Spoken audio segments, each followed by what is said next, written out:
Say that.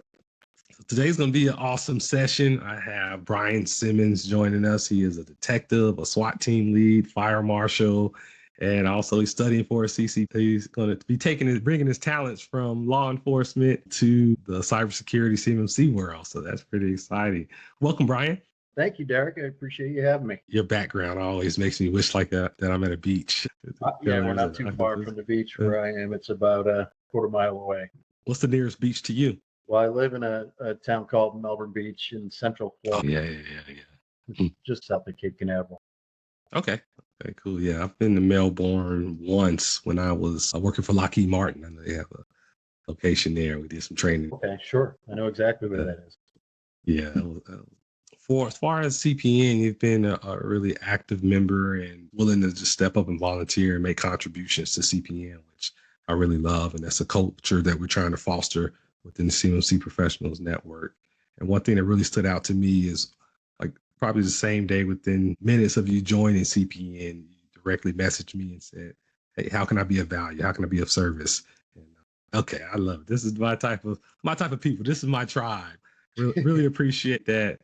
Have you always had that heart for service? Yeah, I went to a military college up in Vermont, and when I moved down to Florida to get my pilot's license, I missed that you go, we go kind of team spirit. So I ended up joining the fire department, and then from there I got into law enforcement, and I've always had that team kind of esprit de corps that I'm sure you can appreciate with your background as well. Yes, indeed. And and once you asked me that question, how can you be of service? I looked at your background. This would be cool. I would love to get his insights on just kind of like best practices for interviewing, because as techies, a lot of IT people, cybersecurity people, they don't have that interview type skills that they can pull from. They're really good with the technical. But once it comes to serving in the role as a CMMC, whether you're an assessor or consultant, you have to be people facing. You're talking to people, and you're going to be interviewing those defense contractors and subcontractors, gathering pertinent information from them. Figured some of the lessons you've learned throughout your career may be helpful for us assessors and implementers from CMMC. Yeah, I think there's definitely an overlap there. I mean, as a detective, we interview and interrogate, and we go to a lot of classes for it. And you got to be good, or else you don't get any results. And that's where I can see it translating to the CMMC interview process. You know, even at a level 1 type interview, I think there's some good skill sets there to have. Absolutely. So you mentioned if you're not good at it as a detective, you're not going to get any results. How do detectives get good at it? Well, we take some courses. However, it's the best practice is the real deal. You got to go in, you got to read the room and your person that you're talking with. For me, in my experience, when you're talking to somebody, it's obviously in relation to a crime, but you have to find common ground with that person. As much as you may dislike that person or not see things from their perspective, you have to find common ground. And you get that through practice. That's your starting point, at least. Yes, that starting point, establish that baseline. What are some best practices that you follow to kind of build that rapport and break down essentially those barriers? And the reason I think it's direct overlap, because as you're serving in the role of a CMMC assessor doing that certification assessment, the stakeholders that you're going to be speaking with and interviewing at the Defense Contractors Organization, they're going to be nervous. They're not going to really want to be doing this. No one wants to be audited or assessed. So when I go into any interview, the first thing is trying to put somebody at ease as best you can. You get good results that way. So for me, normally I start with asking some baseline questions, some personal questions that are not relative to either the crime I'm investigating, how's it going? How's your day going? Whatever that is.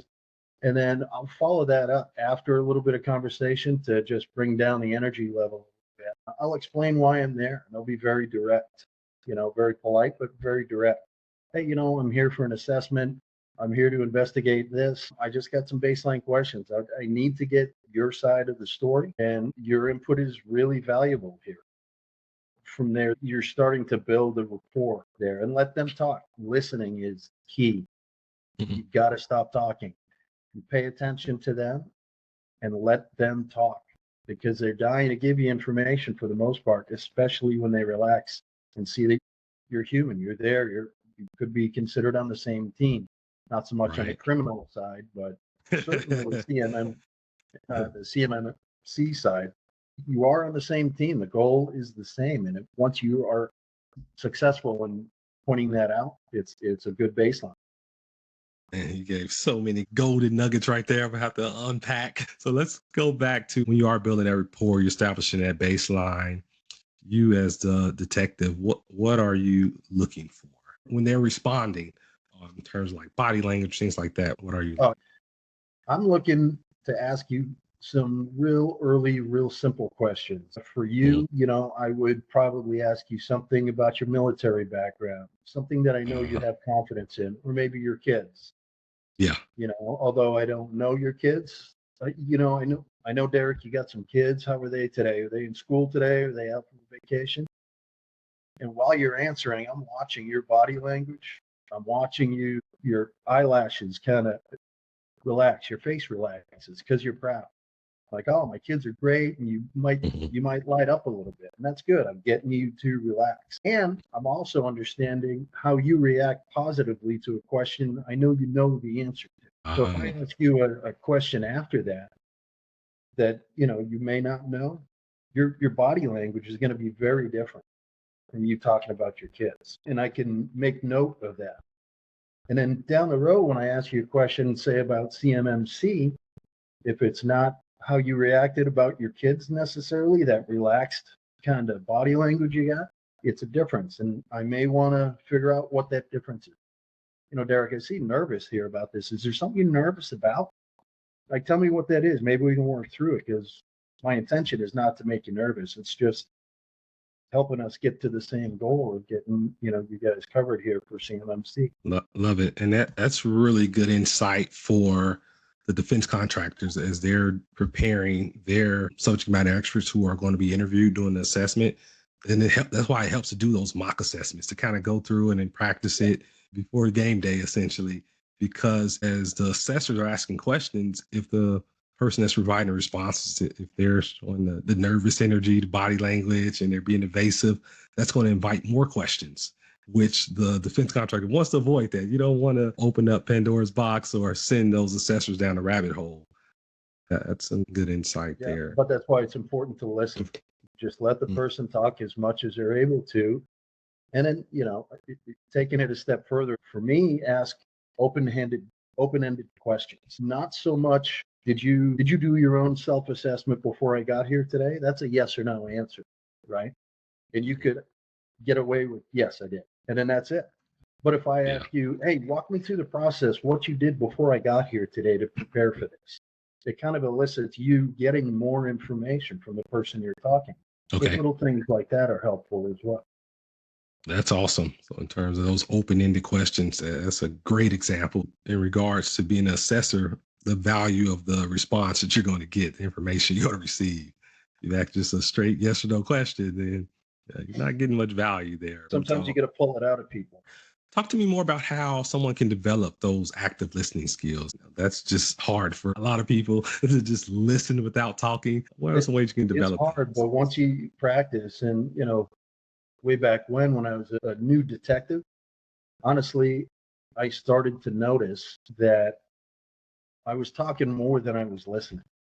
In the second I could recognize that, you practice it more, you practice it with your friends. You practice it in any conversation, and all of a sudden you're gaining more and more knowledge. So the more you practice, just like anything else, you get that. But you have to have that thought initially. For me or someone in my position at this point, we kind of do it just naturally. I'll be the guy to hang back and just pay attention, and I'm just soaking in all the information. But the more you do it with your friends and family and stuff like that, you'd be surprised the information you pick up. And that includes watching for body language. And, if I'm sitting here like this talking to you, I'm kind of buttoned up, kind of tight. Yeah, protective, defensive mode. Oh, hey, this is how this went. Yeah, I did this and this to prepare for, for this assessment. I'm kind of nervous about it, to be honest with you. But my point is, you can see how more relaxed as opposed to being uptight. Yeah. So you pay attention for that, but you get to practice. Of it. Something I certainly want to reinforce that you mentioned earlier about essentially just showing that you're human. And that's easy to overlook. And than IT, where it's kind of just zeros and ones and technical, and in the context of CMMC, just regulatory, real stressful type in situation. But anything you can do as an assessor to tear down those barriers, to build that rapport, as you mentioned, and show that you're human, that's going to go really far, going to really make And I'd everyone's life say, easier. for you, you seem to be very good at that. In talking to me, even just today, you have smiles, you're relaxed, you're giving confidence, you're giving that out. And so Thank you. that's what you're doing, exactly what you need to do. You're kind of put me at ease. You're smiling. It's not game face. There's no stress lines. Right. You're confident and you're comfortable. That is contagious. And that goes back to the essentially getting your reps in. I've done a lot of interviews as far as No doubt. podcasts. So yeah, No no, doubt. it'll be a more enjoyable experience for me and my guests if they're comfortable and I'm comfortable. So yeah, we're demonstrating it live, not just talking about it, demonstrating it. Great. Now let's talk a little more about you're in the process of making the transition into cybersecurity, inspiration behind it. I realized as time went on, I wanted to further my education. So I finished a master's degree in cybersecurity. And then at that point in my career, I wanted to make my resume work for me. And so I started to try and figure out how best to accomplish that. Looking at cybersecurity, and even more specifically the CMMC world, my investigative, my interview, and that whole aspect of my law enforcement background seems to lend itself to that. As a detective, I have to figure out what's going on here, and I have to maybe find pieces of information that are missing. And as a Hmm. detective, that's our bread and butter. Yeah. We got to piece that all together. And so that's how I kind of fell in this role, and why I want to develop it, further and go there. Okay, makes a lot of sense. Be a huge asset to the CMMC ecosystem. And I love talking to people that come from non-traditional IT or cybersecurity backgrounds, where they're bringing in a different perspective and knowledge, and I think that's very valuable. So I I'm think for like certainly hopeful that that works out. Actually, no doubt about it. Tell me more about your role as a fire marshal. Like, what are some of the key responsibilities as a fire marshal? I went to the National Fire Academy because I have a background as a long time ago. I was a fire chief. And Okay. when I came to this police agency, they asked me if I would do fire inspections for them. I said, I'm not interested, but if you send me to the National Fire Academy and to the Detective Academy, I'll be your fire marshal. Fire marshal has a little more teeth in terms of how they can help, whatever agency they represent. The bulk of that responsibility falls on fire and arson investigation. And it's unique. Arson is considered a very violent crime. And what you have to Mm, do, you have to figure out, was this a crime? Was it an electrical fire versus somebody intentionally set this fire? So if it was a mistake or an act of God, that's one thing. If it's a crime, was this fire used for malicious intent to cover up another crime? So it's a pretty complex thing. And what makes it even more complex is that fire consumes a lot of your evidence. So you have to figure out, you have to think backwards as a detective. And what's here that shouldn't be? What isn't here anymore that used to be here? I'm missing something and I got to figure that out. And I think, okay. at least the way that I see it, that aspect of being a fire marshal lends itself to the CMMC, in that something's missing here. We got to figure out what's wrong. How can we Right. figure this out, together and go forward there? How can I make your system better? It's a bit of a tweak. Certainly see the direct overlap. We say yes, certainly. Clearly are transferable skills. Yeah, hopefully. But what are some ways you can identify if someone's actually bluntly lying to you versus they're just nervous? Well, those baseline questions in the beginning are very, very important.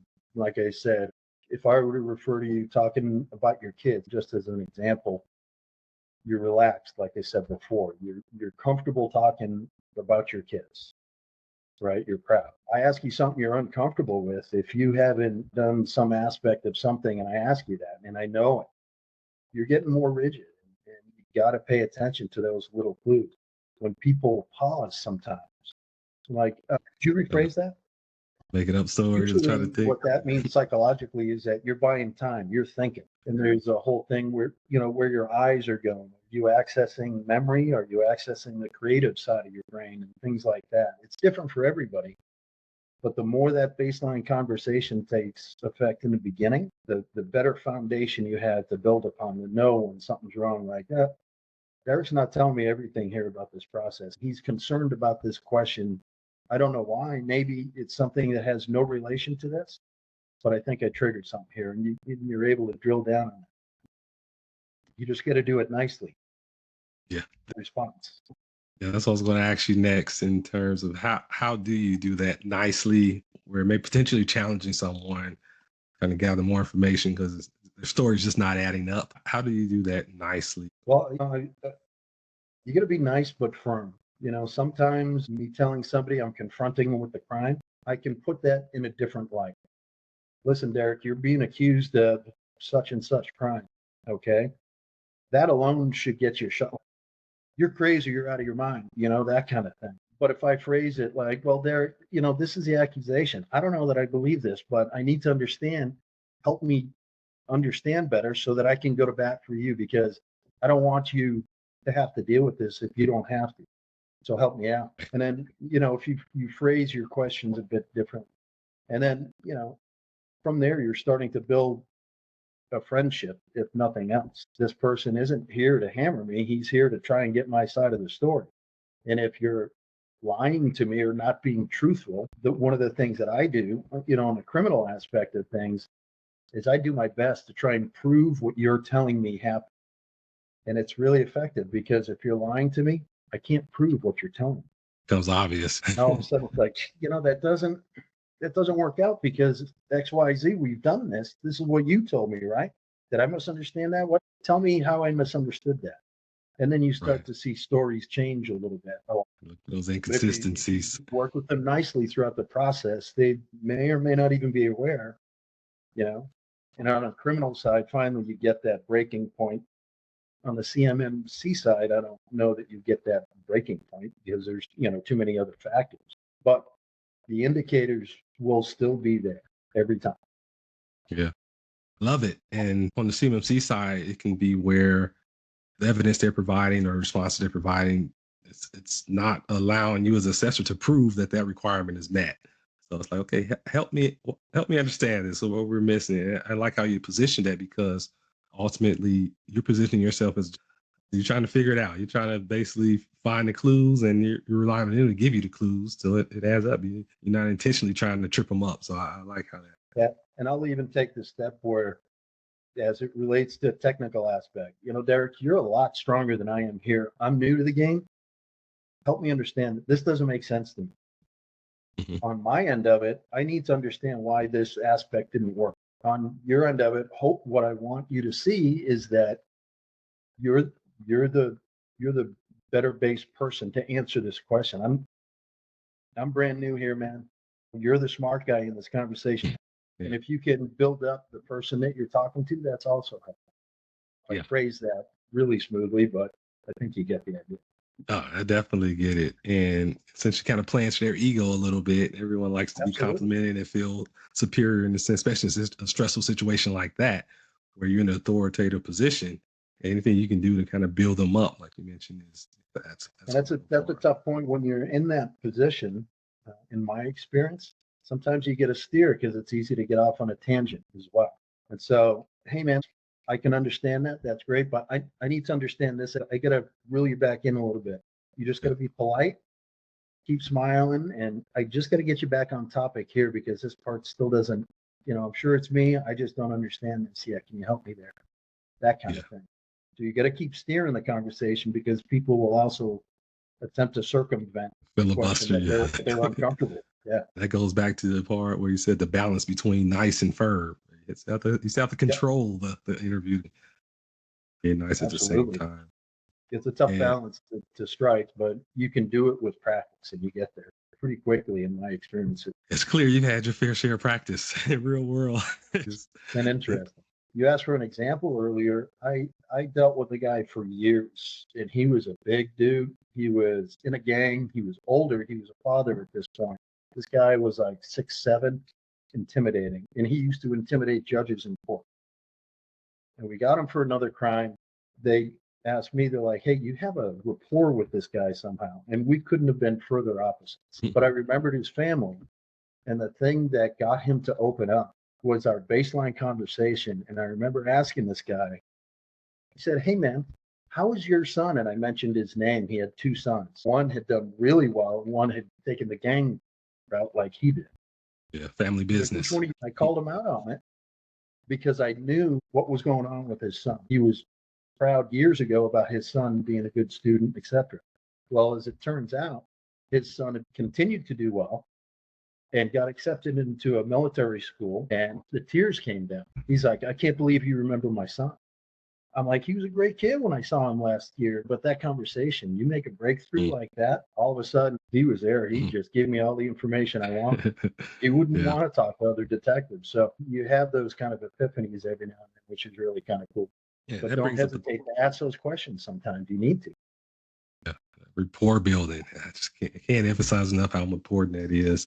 It goes back to, you mentioned in regards to like being their friend, essentially. In the context of CMMC, she's not like these people you're just meeting, but if you're friendly with them and you all can be friends for that week of the assessment, and that's going to make everyone's life easier. It's going to make your life easier as an assessor. It's going to make their life easier. What do you have to lose by taking that approach? The way I see it on the CMMC side, you're really part of the same team, even though you're interviewing Exactly. somebody and they're intimidated possibly. It's at the end of the day, in terms of level one, all these 15 aspects are satisfied. You guys are in great shape. You guys have been doing a good job, and that's perfect. That makes the whole process easier. If you have a problem there, let's figure it out together, because maybe I have something I can offer that we can solve this problem and you don't have to stress about it anymore. Right. But if you have that common ground, once again, point out that you're on the same team, really. This is not I'm holding your life under a microscope here for this office. We're on the same team. If you have a few issues that I don't understand, help me understand that. We'll go forward and make you guys stronger, and you're good. Absolutely. We know the defense industrial base, they are handling sensitive information, national security, lives on the line. So as an assessor or a consultant, you're just trying to help them protect that sensitive information. Yeah, Is absolutely. It's a again, serious we're all problem. on the same team. So that's something that, as let's say in the context of doing an assessment, that lead assessor doing a kickoff can really emphasize that we're on the same team. I'm just here to confirm that you are protecting this defensive information. But yeah, I appreciate what you do. I respect what you do as an organization. I have a job to do. You have a job to do. Be friends this week. This is not a I got you exercise. I'm just here to trust but verify. Yep. And I need your help to do that. If you elicit help Exactly. from them, however you choose to do that, if you elicit help from someone that you're talking to, that's a really good tactic as well. Yeah. You mentioned the big guy, like 6'7", intimidating. I visualize him, like sitting across the table, like, he's scary. Now, in regards to a CMMC assessment, let's say there's assessors that's going to assess a large defense contractor. The assessors could be intimidated, where they are intimidated by this large organization. Suggestions as far as handling if you're intimidated as an assessor. How can you get past that? I think if you can talk it out and ask for help, Okay. I that helps me, because sometimes, like the guy I mentioned, I'm 3 feet away from a guy who's accused of several significant violent crimes. He Right. could have easily taken my head off. And I'm in a room where I can't get out quick, but I'm trying to make him relaxed. And he's giving me the eyeball, and you have to maintain that conversation. If you're facing somebody that's smarter than you about a particular topic, you may want to consider admitting that, hey, you're stronger here than I am. I just need to get these questions, help me understand better, and you're eliciting help. You're feeding into an ego that's facing you. Yeah. If you can do your homework before an interview and have a better base understanding as to who you're interviewing, in my experience, that's night and day. Right. I know a little bit about your background. We, haven't known each other long, but I could argue that you would pick up on the fact that I did a little homework on you, that I knew you had a military background. I knew you have a family, little things like that, but that's helpful to the conversation. I'm not going in blind, and you're not able to conceal some things. I'm not going to get personal with someone. How old's your kid? What school is your kid in? That's Yeah. not where I'm going with it. It's just the fact that you have kids, that you have, a certain background. get those common ground. Yep. And you coming across as genuine. Yeah. You have to be genuine because people see through that quick. I guess can you elaborate more on that's where I was going next in terms of for as an interviewer doing a preparation, like in the context of CMMC, what are some tips you would give the interviewer or consultant to do in advance, things they can do to prepare? Obviously, know your topic as well as you can. If you can know about who you're interviewing, if you can do any baseline homework, go to the company website, look up some of the people, understand the history of the company, I'd suggest, and understand the goals. Or if you don't know those, ask what, this company seems like an awesome company. What do you guys do? What's your goal for this company? And if you have an idea that what this company does or what this person's particular goal is in terms of the assessment, I know I'm abusing the term, but you're bridging gaps in a conversation. So if your goal is just pure sales, you don't care about anything else, cool. This is what we need to do to accomplish that, because if we get this compliance, then you guys are open at this point early in the game to getting more DoD contracts. That's Right. the whole goal. And if this is what's important to you, I think we can work together and get there faster as opposed to you doing it on your own. So if you do your homework first, I would say know the bigger picture, know the background of the company if you're able to. If you know who you're about to talk to, that's helpful too. Know the company statement, look up things like that. Maybe I would suggest there's a phrase in law enforcement, what you say can and will be used against you in a court of law. I'll take your company information and use it right against you. Hey, your company statement says this. Is that accurate? Well, if that's accurate, then certainly you're concerned about this, this, and this. How do we get there from here? That's all we're trying to do is reach your goals. Use their words against them in that sense, not as a, button heads kind of thing, but this is what their goal is. Let's get to your goal. Good practical tips. Yeah, as an interviewer, consultant, you certainly want to avoid me versus you, or I'm smarter than you.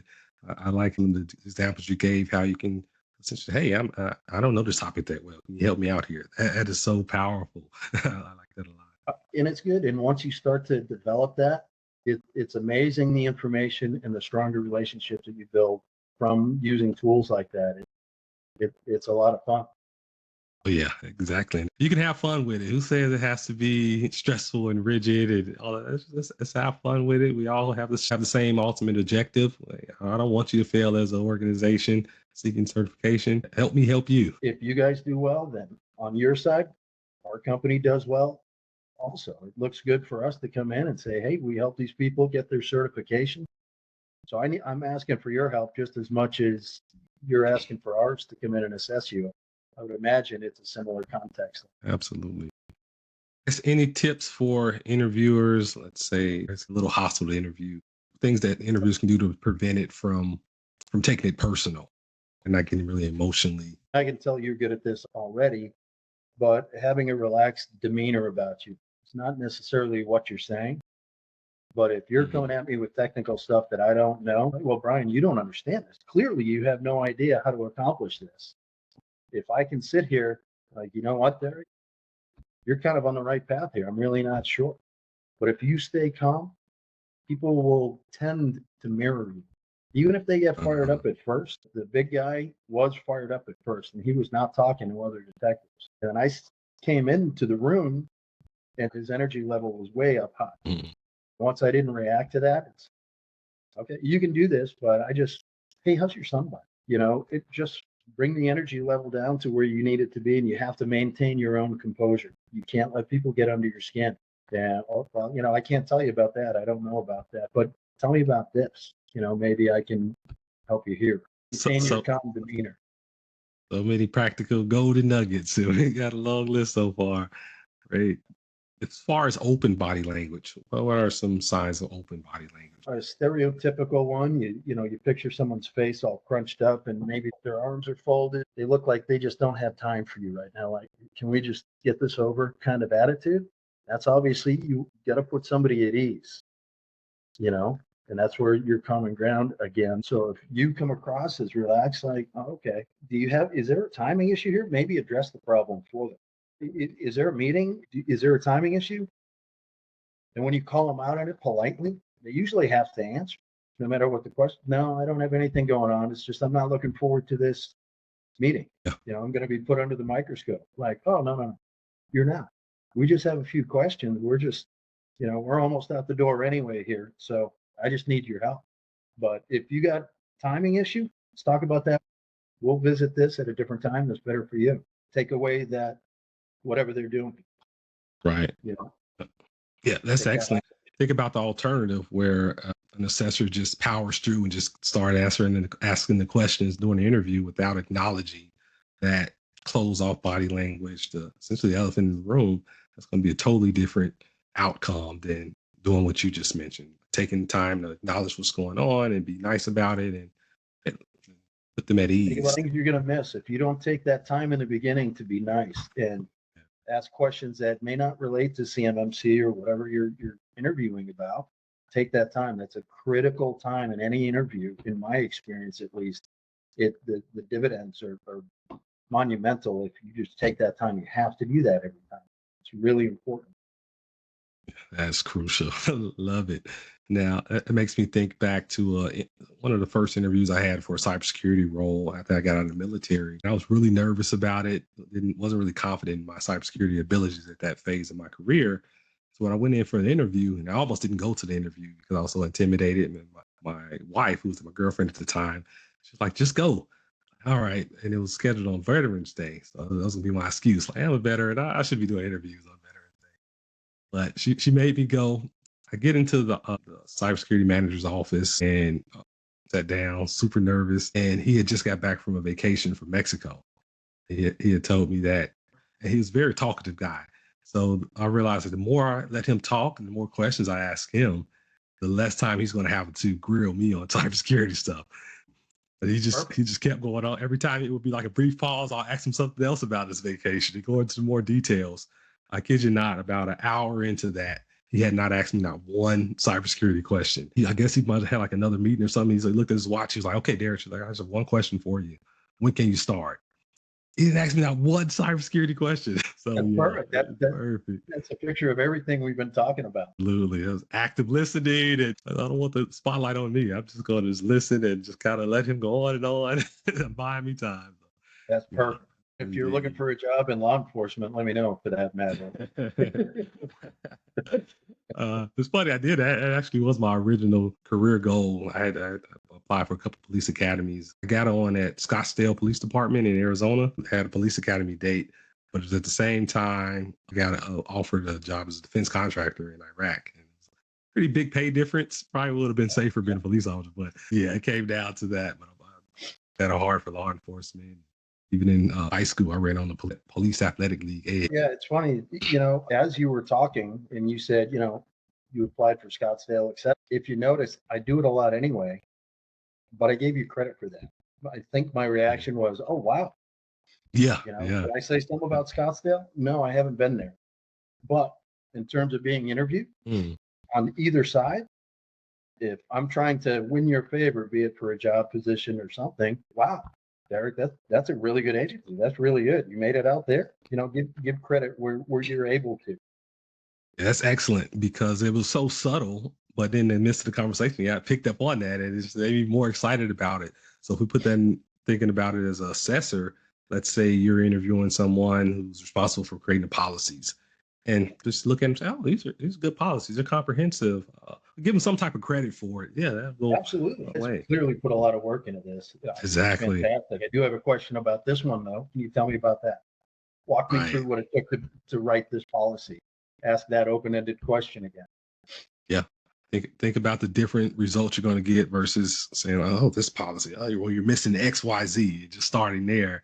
That's going to be, put them on defense. I think I should be paying you for this interview, Brian. First one's on the house. Love it.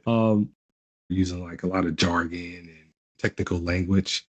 Explain more. What are some of the benefits of kind of level setting and not trying to use big words and just kind of using plain English? What are the benefits as you as an interviewer and the impact that's going to have on the person you're interviewing?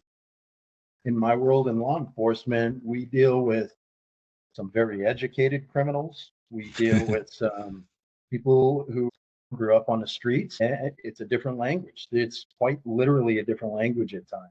And if you're trying to convey information or elicit information, you have to do your best to try and understand each other. So if you're using acronyms and people aren't understanding, you're going to start to see that nervous aspect, their face, like, I'm not sure what we're talking about here. So if you need to, on one side of it, you ask the question, what's that acronym? It's not coming to me. Can you help me out here? So acronyms are dangerous. And to be very honest with you, it's a challenge for me. My master's degree is a bigger picture kind of degree. It's not a technical degree in that sense. If I had to guess, technically, you are a lot stronger than I am. And that part is intimidating. Sometimes I gotta just suck it up and ask the question, like, Derek, back up a little bit. You gotta bring it down to my level. And if I'm doing that to you, it's a two-way street. I could tell you things about law enforcement. Exactly. I have no idea what you're talking about. The 10 codes and signals that we all use and stuff like that. You're just going to sit there. Eyes glazed over. Yeah. But that's important. You got to do your best to speak the same language, no matter who you're talking to. Really good point. At times, big challenge. And I don't want to lose your audience. I don't want to lose the person you're interviewing. Exactly. Got to keep you with me. No one feels comfortable when they're feeling intimidated. But look for those facial expressions that, their eyebrows dropping. I'm not sure. Oh, did you not understand that? You look like you weren't sure. What I mean by that is this, Right. Exactly. Speaking that same language. A prime example where this happens a lot, let's say senior leadership, not technical a lot of times. As a assessor or the implementer, you come in speaking all these acronyms and deep technical talk, they're going to be lost. You need to speak their language. You're speaking in business speak. So, yep. And be honest with yourself. Shakespeare said, to thine own self be true. So if you don't understand something, admit it. Just admit it. Right. And however you phrase it is up to you. Like I said earlier, elicit some help. Like, I'm not tracking you. Bring it back for me. Because if you don't understand, you don't understand, and you're not getting the answers you need. You're going to build a lot more rapport doing that than trying to fake it. You don't want to come in high and mighty. I'm not looking down on anybody. We're operating on a level here. You're smarter about things than I am, for sure. So I'm going to ask your help. The reason that I wanted to do this interview, and I think this is such a crucial topic that I hadn't seen, at least within the CMMC ecosystem, people presenting these type of guidance, is because as an assessor, for example, you are coming in from the contractor's perspective. You're coming in on that pedestal. You're coming in to assess them. And you have to be intentional about taking yourself off that pedestal in order to build that rapport. Yep. In law enforcement, there's a phrase, you got to use verbal judo. I get the big guy that I talked about out in the street. He's unencumbered. He could take my head off, like I said before. And somebody my size, am I going to have a chance against him? Maybe I'm a better fighter, but he's got 100 pounds on me and he's ticked off. So I have to use my verbal judo. I have to make him understand that this isn't going to go well. If we want to fight, this doesn't end well, because you end up getting arrested anyway. If we fight, then all my friends are going to show up quick, and then we got more problems. We don't need to go that way. So you got to de-escalate when you need to. That verbal judo is key, and that's just a phrase in law enforcement that you may or may not be aware of, but it's a helpful phrase. And the most successful people out on the street are very good at the verbal judo. De-escalation is huge. Before I get ready to let you go, I do want to hear a little more about SWAT. So you're a SWAT leader. What does that entail? SWAT's a different world. It's fun. As a team leader on a SWAT team, we get to do a lot of the cool stuff you see on movies. It's not like Hollywood. There's not a lot of interviewing going on in SWAT, I will say. To compare it to CMMC, we prep like crazy to help execute a search warrant. I know everything about you. I know about your family. I know about the house. I know when that house was made. I know everything I can possibly know. And that's a huge tool for us, because we can't have unanswered questions. SWAT stands for Special Weapons and Tactics. We handle the more dangerous things in an agency, things that, say, normal road patrol don't have the training or equipment to handle. We do all that stuff. And because it's so dangerous, we have to be good at it. And preparation is the biggest part of it. And that way, when we come in, I know you only got 2 back doors, and I'm going to have guys on those back doors. So you're not going anywhere. Yeah, so we do a lot of homework. On the interview side of things, it's kind of the only time in my life where I can tell you to do something once, and that's about all the conversation we're going to have. Either you're compliant or you're not. Maybe you end up eating asphalt right after that Yeah, gonna have a conversation. I bad don't know. day. If you pick a fight with me, you pick a fight with an entire SWAT team, and that usually doesn't translate to anything good on your end. No, not at But all. it's fun. That's a favorite part of my job right now. I'll miss that part going forward, but that's a really fun. Plus, we get cool trucks and equipment and stuff. I bet. So, how long have you been SWAT team? About 13 years. Awesome. You use it to help when you get a search warrant. A search warrant gets scored based on different criteria, and if you achieve, for our agency, it's a score of 20. Anything above 20, you're getting the SWAT team to effect the search warrant. And we've dealt Okay. with search warrants that have scored over 200. And we'll Oh, use 3 SWAT teams. You deal with dangerous people at times, but we control the situation. When you face a SWAT team, your chances are excellent. You're not going anywhere. You're not getting out of it. you said a phrase that I love. I'm certainly going to steal. You said, SWAT team, we can't have unanswered questions. And I Oh think yeah, that directly maps to CMMC. Level 1, you have to have all those requirements met. Level 2, to get the certification, you have to have all 110 requirements met. Talk to me about your thoughts on how that translates to CMMC. Can't have unanswered. The unanswered questions, I'd say I want to know everything I can about a given company. I have some newer experience with an aerospace company I've been working with, and I'd want to know everything. Like, it's not just that it's an aerospace company, that's not good enough. I need to know what type of product, because aerospace is a broad topic. Is it like in your example earlier today for the mock assessment? Is it commercial off the shelf kind of product, or is this a custom product? Are there new challenges there that I need to know about that might help with this assessment? If you do your homework first, the way that I see it with my background is absolutely critical, and you would be remiss if you don't do your homework before you walk in that door. It would Right. be a huge mistake the way that I see it with my background. Know your audience. Who are you talking to? As best you can. You may not know the person you're interviewing, but at least you've done your homework, and people typically appreciate that at some level. That, Exactly. well, he understands we're not doing commercial off the shelf. This is a custom product. We put blood, sweat, and tears into this product. Right. Okay, that's great, but that creates some other challenges for us for CMMC. Are there further regulations that are caused because of your specific product? I, Yeah. I think I see a translation there. If that helps. Direct translation. Definitely. To your point, where you're building rapport as well. Just coming in the door, you're building rapport where you know about that company you're assessing or that you're helping with the readiness. And they do appreciate that.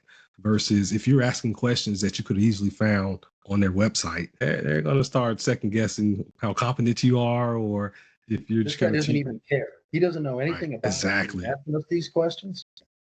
Yeah, Right. I agree with you on that. I had high expectations just because of your background, but this has exceeded my expectations as far as all of the practical guidance you provided. I think it really should be a course on this for CMMC assessors. Absolutely. Those We might need to interview work offline on variation that. courses. Oh yeah, Hmm. they're Yeah. fantastic courses. They're a lot of fun, the psychology, but if you Yeah. give it a chance to work and you practice it on your own, it becomes second nature. And sometimes, my close friends, they'll get the look on their face like, "Stop copying me, Brian. This isn't." Yeah. Yeah. Like I said, it's muscle memory. So Sorry, in guys. terms, So Brian, what's next for you within CMMC? What are you working on? What's I next? went home. I'm close to taking my CCP exam. Okay. I'm really looking forward to getting that behind me and moving forward for opportunities there. I'd like to continue and go for the next level, your CCA, to very loosely put, follow in your footsteps to that degree. That would be my intention, and to utilize my whole background, because I don't think I'm exclusive to the cybersecurity. It's what you bring to the table. That's how I view it, at least. So if Yeah. I can bring a different skill set to the table, that's great. That makes me an ally. But that would be my intention to follow through. I think the CMMC, the way things are changing for DoD contractors, I think there's a market there, and people are going to need help Right. because they're not going to have a choice to ask for help. And if we're good at that, then that's our job. Yep. It all comes back to help. We're on the same team, have the same shared goal, trying to protect our national secrets. Absolutely. No, but Brian, this has been a fantastic opportunity. I really got to thank you again. It was a good conversation from my end of it, and I really appreciate the opportunity. I think yeah, the whole program that you ended up running with is fantastic, and I look forward to helping out as much as I can. yeah. This interview is going to be a huge resource for CPN members and yes, public, anyone who wants to check it out. But I highly encourage them to, because I know this is a skill that so many us IT people, tech people lack.